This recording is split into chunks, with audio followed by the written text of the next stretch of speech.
इस्लामाबाद और रावलपिंडी में तेज़ बारिश की वजह से बहुत ज़्यादा नुकसान हुआ। सैलाबी सूरत हाल और लोग घरों में महसूर हो गए, गाड़ियाँ बह गईं। अचानक ये सब कुछ हुआ और ये भी कहा गया इस्लामाबाद इंतज़ामिया की जानिब से जी क्लाउड बर्स्ट था, लेकिन दूसरी तरफ फिर एक और मामला खड़ा हो गया जो कि महकमा मौसमियात ने कहा कि हमने पहले ही बता दिया था, ये मामूल से ज़्यादा बारिश थी। गुलाम मुर्तज़ा हमारे साथ हैं, ब्यूरो चीफ इस्लामाबाद से। गुलाम मुर्तज़ा साहब, अभी क्या सूरत हाल है इस्लामाबाद और रावलपिंडी में? अभी जो सूरत हाल है, देखें, जो 125 मिलीमीटर बारिश जो है वो रिकॉर्ड की गई है और इसमें सबसे अहम बात इसमें ये जितने भी जो हमारा सिस्टम है वो हम ये कहेंगे कि इस सारी सूरत हाल में हमारा सिस्टम बुनियादी तौर पे बैठ गया है। इन तमाम बारिशों की पेशन गोई मौजूद थी, बताया गया था अदारों की जानिब से कि ये बारिशें होंगी, लेकिन इनका कोई सदेबाब जो है वो उस तरह से नहीं किया गया। अभी बारिश तो है और आज रात भी बारिश होगी, महकमा मौसमियत बता रहा है, लेकिन जो सूरत हाल बारिश की गुज़िश्ता रात हुई है, इसमें E11 सेक्टर है। वो बुनियादी तौर पे सेक्टर तो ऐसा है कि जिस तरह से बिल्कुल वो 2-3 सेक्टर्स की जो है वो गोद में हो, बिल्कुल वो उसका निशेबी इलाका है, लेकिन उस निशेबी इलाका होने के बावजूद वहाँ 4 सोसाइटीज़ हैं। वहाँ डॉक्टर्स सोसाइटीज़ में ये वाक़या हुआ है, जो तमाम फुटेज आज पूरी दुनिया देख रही है और तमाशा बना हुआ है। और वहाँ पे जो डॉक्टर्स सोसाइटी में एक वालदा और एक उसका बच्चा वो भी वहाँ जाँ बहक हुए हैं और एक बच्चा जो है वो अभी तक बेहोश है, जो वहाँ से निकाला गया था।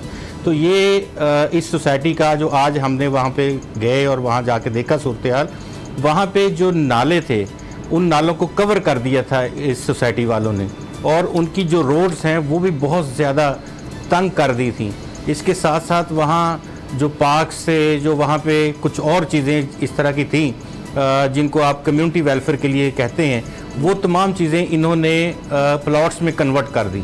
तो ये वो सोसाइटी है जहाँ पे आज ये, और एक और बात उसामा साहब, 5 रोज़ पहले भी यही वाक़या हुआ था। 23 जुलाई को बारिश हुई और 23 जुलाई को आपने ये देखा कि 1-2 गाड़ियाँ जो थी वो नाले में चली गई और आपको बहती हुई नज़र आईं, और आज आपको बेशुमार गाड़ियाँ जो हैं वो बहती हुई नज़र आई हैं। इसके साथ MPCHS है 1 और MPCHS 2 जो कि I11-3 और I11-1 में हैं। तो ये सोसाइटीज़ भी इसके साथ हैं। फिर फेडरल जो एम्प्लॉइज़ कोऑपरेटिव हाउसिंग सोसाइटी है वो भी वहाँ पे मौजूद है। तो इन तमाम सोसाइटीज़ का इंतज़ाम, इंसराम इनके अपने जो लोग हैं, कमेटीज़ हैं इनकी, उनके पास होता है। प्राइवेट निजी सोसाइटीज़ हैं, आपको इनका नाम भी नहीं ले रहा कि निजी सोसाइटीज़ हैं, ये सोसाइटीज़ हैं बुनियादी तौर पे। इन्होंने अपना ड्रेनेज सिस्टम जो है वो इनका चौक हुआ है, बिल्कुल ऐसे ही जैसे पूरा आप ये देखें कि नाला लेई की तबाहकारियाँ जो हैं वो रावलपिंडी में आपको नज़र आती हैं। इसी तरह से इस्लामाबाद में ये सेक्टर कम अज़ कम जो था वो इस वजह से चौक हुआ। और वहाँ पे इमदादी सरगर्मियाँ सारी जारी रखेंगी। दिन में काफ़ी हद तक वहाँ क्लियर हो गया है, लेकिन अभी सफाई का काम अभी जारी है। आज रात फिर बारिश होगी। वो नदी नाले जो वहाँ पे मारगला हिल्स से जो उतर रहे हैं, जो पानी इर्द गिर्द के सेक्टर से आ रहा है, तो ये निशेबी इलाका है, इसमें पानी वो जमा हो जाता है। आज अभी तक जो वहाँ के बेसमेंट्स हैं वहाँ इन्होंने लगाए हुए हैं पंप्स, और वहाँ आज खैर बहुत अच्छा बग़ैर कॉल किए पाक फ़ौज के जवान वहाँ पे आए और उसके साथ साथ रेस्क्यू की टीमें आई। अपनी मदद आपके तहत लोगों ने बड़ा वहाँ पे काम किया और 10, साढ़े 10, 11 बजे के करीब जो हैं वो CDA और दीगर जो अमदादी इदारे थे वो वहाँ पे पहुँचे। लेकिन उससे पहले सुबह 4 बजे से लेकर सुबह 7 बजे तक जो अमदादी कार्रवाई थी, लोगों ने अपनी मदद आपके तहत की। जितनी कैश एंड कैरीज हैं इस एरिया में वो सारी मौजूद हैं बेसमेंट्स में, और जितने स्टोर्स हैं अद्वियात के वो वहाँ मौजूद हैं। इसके साथ साथ बाकी बहुत सारा जो वहाँ पे बिज़नेस है वो बेसमेंट से में होता है। वो अरबों रुपया लोगों का ज़ाया हो गया है और वहाँ लोग रो रहे हैं कि हम किस से ये मांगें, किस से इंसाफ तलब करें। तो ये इस वक्त है इस्लामाबाद की सूरत हाल। अगर आप बात करते हैं कि नाला लेई के हवाले से कि उसमें जो फ्लड की सूरत हाल थी, वहाँ पे भी आपने देखा कि आज की बात नहीं है ये, 1944 से लेके आज तक तकरीबन 20 सैलाब बड़े आ चुके हैं, और जिसमें कम से कम हज़ार जाने उस वक्त के हिसाब से हर साल उस साल जाती रही हैं। 1944 से आज तक ये 20वां 21वां सैलाब है। आज तो वैसी इतनी वस्त सूरत हाल नहीं थी, लेकिन 2008, 2004, 2001 में ऐसी सूरत हाल थी कि मवेशी जो हैं वो हज़ारों की तादाद में मवेशी मर गए, जो नशेबी इलाकों के रहने वाले लोग थे वो डूब गए। और उसके साथ साथ आपने ये देखा कि गोदाम जो कि हमारी गंज मंडी है, वहाँ पे तमाम जिनसों के गोदाम मौजूद हैं, उन गोडाउन्स में पानी चला गया था और फिर इस हद तक लाखों करोड़ों का नुकसान हुआ और ताफुन अलहदा फैला। फिर बीमारियां ऐसी, इसके बाद देखें पोस्ट फ्लड सूरत हाल होती है, प्री फ्लड सूरत हाल, तो ये बहुत नुकसानदेह सूरत हाल इस वक्त बनी हुई है। अच्छा, जो अगर हम बात करें नाला लई की, तो वज़ीर-ए-आज़म इमरान खान ने अभी इसका एक्शन लिया।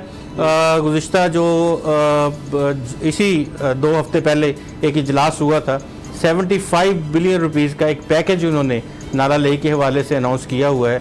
ये हम तो सुनते आ रहे हैं गुज़िश्ता 40 साल से कि नाला लई पे जायका का प्रोजेक्ट आ रहा है, नाला लई पे कोई और प्रोजेक्ट जो डेवलपमेंट का है वो आ रहा है, यहाँ रैपिड बस सर्विस चलेगी, यहाँ इसको बेहतरीन कर दिया जाएगा, साइड से पक्का कर दिया जाएगा।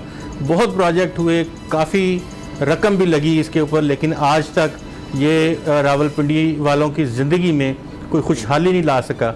हर साल एक नुकसान और लोगों के घरों में पानी और उसके साथ साथ मुसीबतें यहाँ पे रोज़मर्रा का, यानी कि ये जुलाई पूरा और अगस्त इसमें बारिशें मानसून की होती हैं और जुलाई अगस्त में 1-2 दफ़ा लई फुल अपने स्विंग के साथ भरती है और फिर इस तरह के नुकसान होते हैं। गुलाम रज़ा साहब, ये जो आपने बातें बताई, ये तो लग रहा है कि प्लानिंग नहीं, और वो जो कराची पर बड़ी तनकीद की जाती है जी उसका कुछ नहीं किया गया, तो वो तो हालात यहाँ भी नज़र आ रहे हैं। तो फिर ये सोसाइटीज़ ने जब बाय लॉज की खिलाफ वर्जी की, जिस तरह से ड्रेनेज बनाना चाहिए था या जो पार्क्स होने चाहिए, इसीलिए सोच कर बनाया जाता है एक सोसाइटी का पूरा प्लान, तभी अप्रूव होता है कि इस तरह की सूरत हाल के पेश नज़र भी वहाँ पर कोई गुंजाइश हो कि इस तरह का मामला अगर हो, इतनी तेज़ बारिशें हों, तो वो वहाँ सिस्टम मौजूद हो।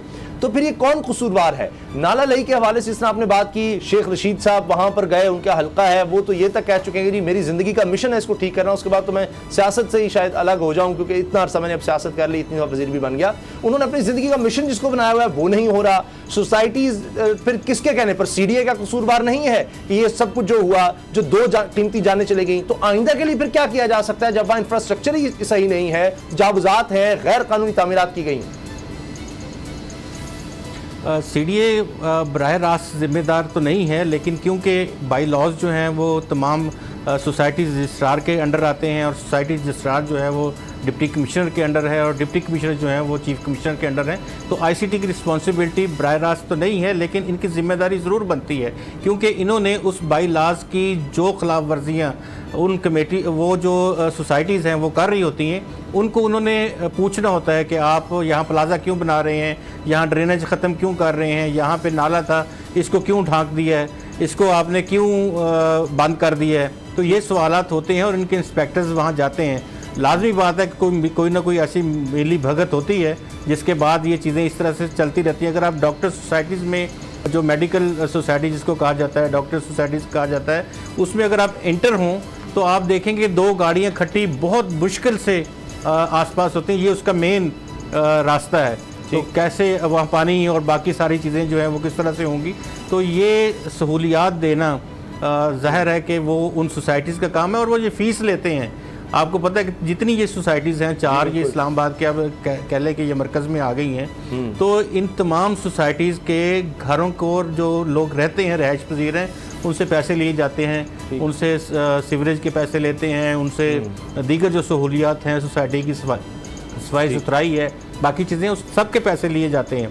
तो आज सुबह CDA के जो अमला है वो भी पहुंचा और वहाँ पे DC डिप्टी कमिश्नर जो हैं हमजा शफकात वो भी गए।